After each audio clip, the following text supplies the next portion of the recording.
Hey guys, in live here for videohype.net. Thanks for buying my new project called Supernatural, and in this short tutorial I'll show you how you can customize it in a few easy steps. Now first of all, you have an original file over here that requires optical flares, but don't worry, if you don't have the optical flares plugin, you can always load the project from the Supernatural pre-rendered folder. Double click it, and here's the file. I'll rename it pre-rendered. Now this is the one you should load. If you don't have optical flares, it is in the pre-rendered version. Now I'll load it just for the sake of speed, and here we are in After Effects. As you see, the project is separated into many scenes, and each scene has a folder here in the left in the project panel. Now it's very well organized, so you cannot get confused in any way. So first of all, the largest part of this template is actually just text elements, so customizing them is one of the basic tasks.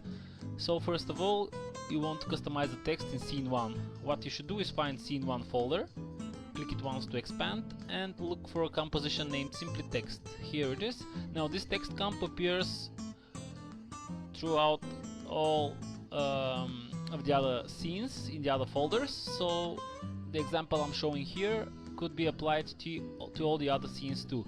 So here is the text comp, double click it, it loads in a separate tab here in the next to the timeline, next to the main composition.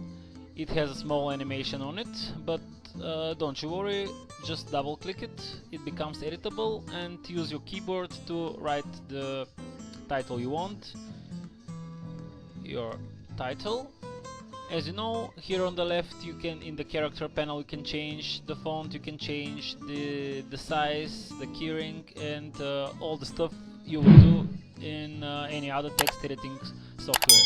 So once you have your title, you can simply close it, and here it is updated. And yeah, that's it, ready to render. Let's make another example in scene 2. I find scene 2 folder. Here it is, scene 2. Click it once to expand, double click the text composition. It loads, go ahead a few frames, shut off the title section title action safe area. I don't want to see it at the moment, so again double click it, your second title, close the tab, and yeah, here it is. Yeah, this is pretty much the way you customize the text element. Now let's jump to a scene where we have footage holder, like scene 26 for example. Find it, scene 26. Again, you have a text, so you need to find the text composition. Here it is, double click it, again make it fit, double click it, select just the upper part and write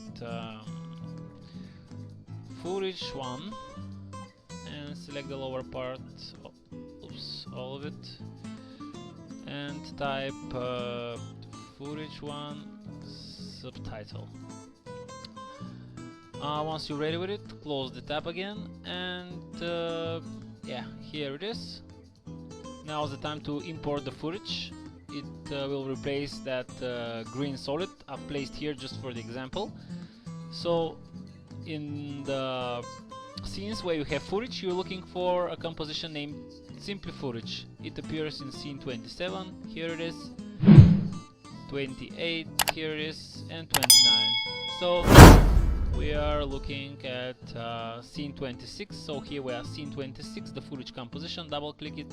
Here's the green solid I've placed in just for the example. Now is the time to import your own footage. Simply select the scene 26 folder, go file, import, file, and select any image or video material from your computer.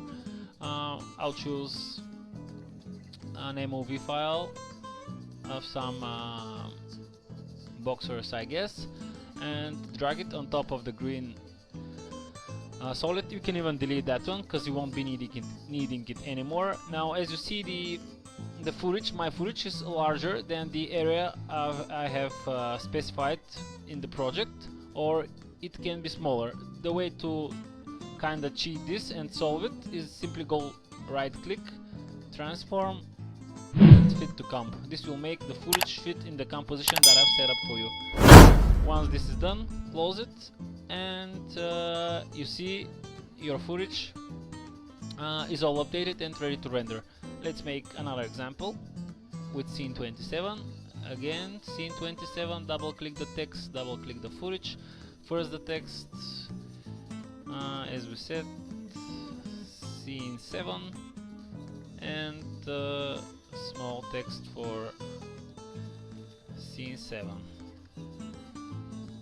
Close it. Now select scene 7 folder, file, import file, choose a file, any file, drag it on top of the green solid, delete it, go right click, transform, fit to comp, close the footage, and yeah, that's it. It is ready. So that's pretty much it, guys. The whole template is customizable. Of course, if you're using the optical flares, project file, you will have even greater control over those flares, those circles. But it's nothing that it's not something you cannot control. For example, even if you're using the pre-rendered version, you can go with scene 26, for example. Let's find it, scene 26. This time I'll simply double click the scene 26 scene, so double click it, it loads. Now the optical flares pre-rendered is actually this MOV file over here.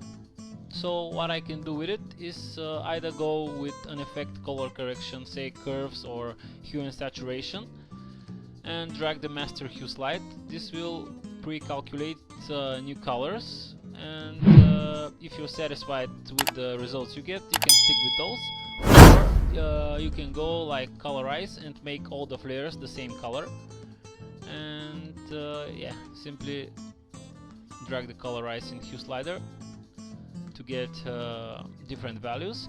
So it's pretty much up to you. If you have optical flares, of course, you can control the flares individually, change their positions, flicker, and so on.